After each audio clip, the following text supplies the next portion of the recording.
Dans certains jeux, on ne découvre pas un candidat, on découvre une force, un homme dont la présence ne s'explique pas, elle se ressent. Voici l'analyse Human Decode de Mamadou Mokhtar.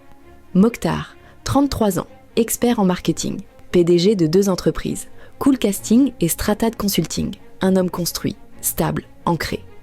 Et son secret, à la hauteur de son aura, il est descendant d'une lignée princière. Chez lui, la noblesse n'est pas un rôle, c'est une origine. Quand il entre dans la maison des secrets, il ne cherche pas la lumière. Il l'est déjà. Il pense vivre une aventure. Il devient l'aventure que les autres devront affronter. Plus d'1,80 m, un charisme silencieux, une beauté assumée, une énergie masculine qui dérange ceux qui n'en ont pas.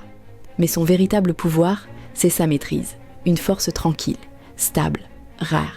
Un calme qui révèle l'agitation des autres. Dès le lendemain de son arrivée, il découvre un secret. Les êtres lumineux voient toujours ce qui échappe aux autres.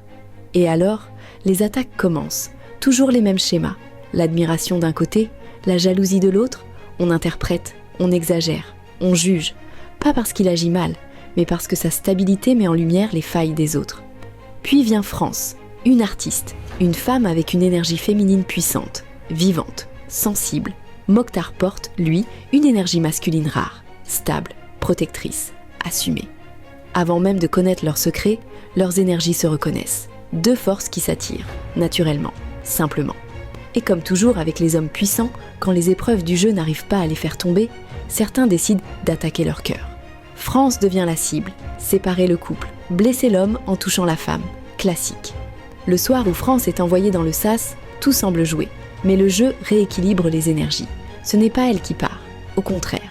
Un couple parmi ceux qui avaient voulu atteindre la lumière est séparé ce même soir. Le retour est immédiat. On ne touche jamais la lumière sans en payer l'écho.